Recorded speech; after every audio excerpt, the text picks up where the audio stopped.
ไม่สูงปีน้องผู้ปันแห้งถ่อมยินข่าวเงาเขาตั้งหมดตั้งเสียงเมื่อในวันที่15เสียเหลือนปี2026ข่าวเตียวข่าวเงาตะไลโหคอข่าวเสียมาต่อไต่ไข่เนปันปีน้องเฮาเขาไล่ถ่อมยินกะซ้อมกันค่าอข่าวเฮาข่าวอันกันมาถ่อมด้วยข่าวเงากะซ้อมกันค่าเนาะในทุ่งหนองหายาย้อนเอาตัวตายหมูเปียดตกน้ำและไข่วัดหมูลามเพวาซึ่งหนังไหนในทุ่งหนองหายาเสเวียงยองห้วยเมืองไต้ปอดซานั่นย้อนเอาตัวตายหมูเปียดตรงในหนองและต่างเปลี่ยนไขวัดหมูต่างเปลี่ยนกาล่าหมูลามเพส่วนหนองเสกวนปืนตีเมอเสอพรหายซาปายอยู่ลีและพิงตื่นเป็นสิ่งแวดล้อมอันเตมาจอมภายหลังกวนปืนตีลาตีผู้สื่อข่าวว่าหมู่จอมว่าในหนองหายาปอดห้องนั่นกำพองย้อนเปื่อมีติดินตาเตพังโตตายหมูเจอตายย้อนต่างเป็นกาล่าหมูและสั่งไล่ปกหอทงเสเปียตกในหนองตัวตายหมูเจอนั่นซ้ำไหลลองซ้อมนำถึงปอด3กาทุ่งหนองหายาปอดจันเสไล่หันป่าโตมีเสออันอยู่ในน้ำเขาสาบกินเนื้อหมูเจอนั่นอยู่กวนปืนตีก้อนหนึ่งลาดว่าย้อนเปื่อเอาหมูตายกาล่าวุดตรงหนองและอำเจอปัญหาหมูตัวเลี้ยวเย้าเปลี่ยนปัญหาอันสร้างเตตุ้มเตอในทุ่งหนองทั้งหมดเตสร้างตุ้มเตอต่อกวนเสือเจอใหญ่น้ำหนองต่ำงากวนเสือเลี้ยงหมูเสือในเย้าตั้งเป็นหมูก่ออ่ำเย้าตีหมูก้วยเป็นรองหลอกเงือต่อกวนปืนตีในทุ่งหนองหายาทั้งหมดสั่งอ่ำเฮหามไลย้อนการอ่ำมีปักเปิงในเสียงสร้างเตสิบมีลองลู่ซุ่มน้ำไลหู้แทงว่าตั้งเป็นกาล่าหมูอันเพลามาทุ่งหนองหายาปอดห้องนั่นยามเหลวเพลามถึงในทุ่ง3กาทุ่งหนองหายาปอจานเย้าเสมางวานไลหันหมูตายเป็นก่อเป็นกองเหลือนั่นหมู่วานเศร้าปาโอเซออยู่เศร้าพังน้องปอดตรงนั้นกำพองก็ย้อนกินเมียเนื้อหมูเสเปลี่ยนหักหนาวกันไลหู้หนังไหนต่อถึงยามเหลียวแต่ก็ตั้งเปลี่ยนกาล่าหมูในส่องสร้างเพซูกวนอยู่ห้าในแต่ก็ไปสร้างยืนยันไลเซตากวยกาผู้กวนเซอเตอยิมเมียนโตตายหมูกำพองแต่เปลี่ยนไข่เปลี่ยนหนาวหมูเซอตายกานั่นมอยาสัดเขาผ่าตัดด้วยไลหันตุ่มเสียบเย็นในใส่และตีออกเขากวนปืนตียังตึกส่วนว่าหนังหือปอเตสังเอาตัวซัดอันลู่ตายย้อนต่างเปลี่ยนพังเนลินเมียนซ้อมปักซ้อมเปิงอ่ำไลแปดตกน้ำนั่นย้อนให้ผู้เกี่ยวข้องเขาเฮ็ดช่างปันเสกำข่าวเฮาข่าวอ่อนกันมาสืบถ่อมด้วยข่าวเงากับซ้อมกันเที่ยงค่ะเมาลี่ซ้อไลเปลี่ยนสายงามห่างเล่าที่สุดในเมืองไทยตีปางเข้เข่งสายงามเมืองไทยปี2026อันเฮ็ดสังกาตีห่างหลวงเวียงกรุงเทพเมืองไทยเมื่อคำวันที่12เสียเหลือนปี2026นั่นสายเหมาเจ้าเคอรี่ซอจือห้องวาระสะไลถูกคัดเลือกเป็นสายงามห่างเล่าที่สุดเมืองไทยกะตีปางเข้เข่งนั่นมีสายงามหลายเศษตวนปัดปืนเมืองไทยอ่อนกันมาเข้เข่ง30ก็ในนั้นละซะอายุ21ปีอันเป็นสายเหมาเจ้าเคอรี่ซออันต่างโตสายงามเสตวนเกียงใหม่เสเข้าเข้เข่งนั่นมีหน้าตาห่างนี้ตัวคิงบังสังเสียยาวปายมกะตอบไล่กำถามถูกเสอซุ่มป้องการอีกตั้งผู้ด้วยเยี่ยมปันเฮียงเขาตั้งนำแหละสั่งไล่หับสู้ที่1เสไล่เป็นสายงามเมืองไทยปี2026กะกอบนั้นมันซ้ายเตไล่ต่างโตเมืองไทยเสกะเข้เข่งสายงามลุมผ้าตีนอกเมืองมันซ้ายลาตีผู้สื่อข่าวว่าตีปังเข้เข่งสายงามลุมผ้านั่นเตคัดเสอไฮลีที่สุดกึ่งป้อไล่ต่างโตเมืองไทยเสเข้กันตั้งสายงามต่างเมืองเตพึกษานกายาตัวคิงเย้าปามกะพึกลาดปากำอังกฤษให้แล้วแลดมันซ้ายสืบลาดว่าอันไล่อ่องมางถึงตีมาวันเมื่อในมันเหมือนตัวอย่างลีปุนตากวนหนุ่มเสื้ออยู่ซ้อมสันร้อยและวันนอกหน้าปางเฮาอยู่ไว้ตีไหลมีไว้ตีไหลก็สั่งมีตังคัดเสอมีตังหัดหานไหนเตถึงยังมาอยู่เสื้อเขาใกล้ค้างว่าเฮาอยู่เหนือร้อยกำไทยก่อมเหมาะหมายพางก่อมมิตีเตมันคาเฮาก็ลูกตีภาวานันมากวย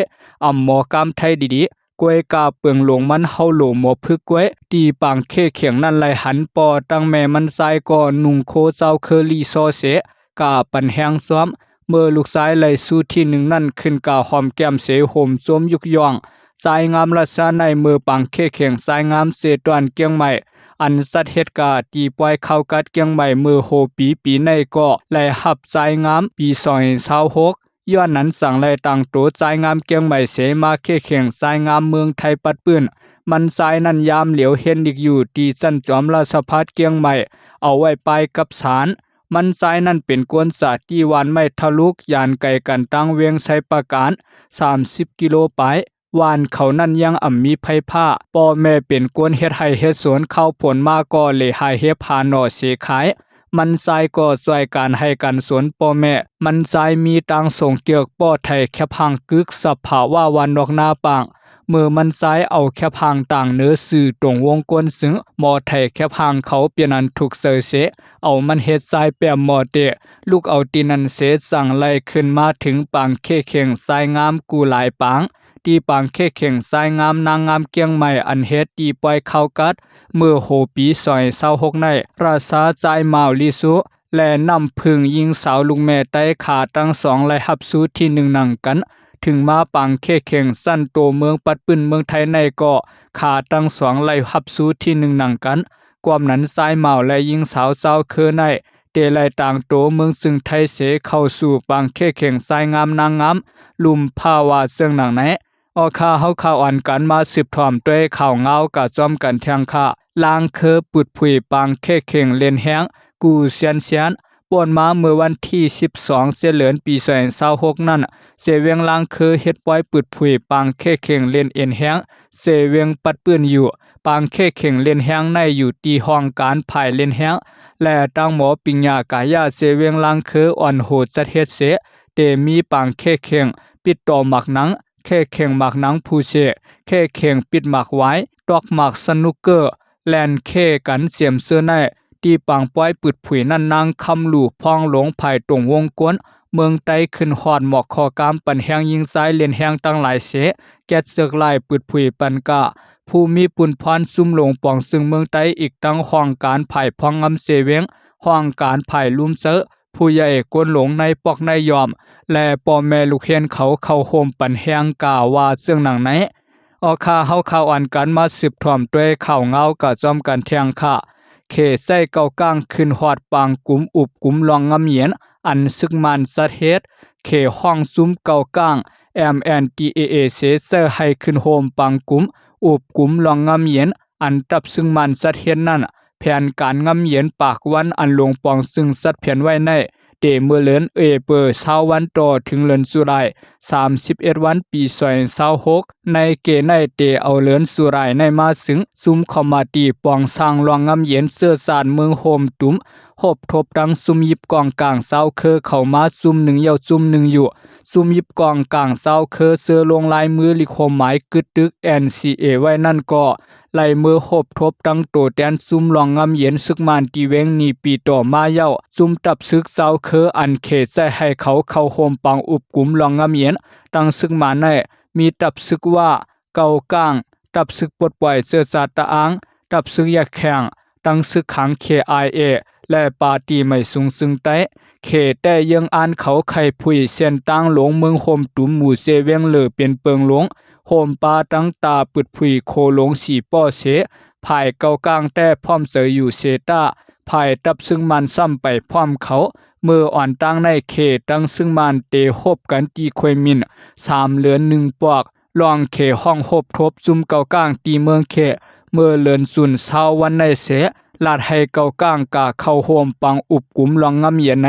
อยู่ตีซุมเก่ากลางแต่อำตอบลัดสังมาภายเมืองเขก็ต่อถึงยามเหลียวไปลัดสังมาเที่ยงเกี่ยวเลยลองในว่าเสื่องหนังไหน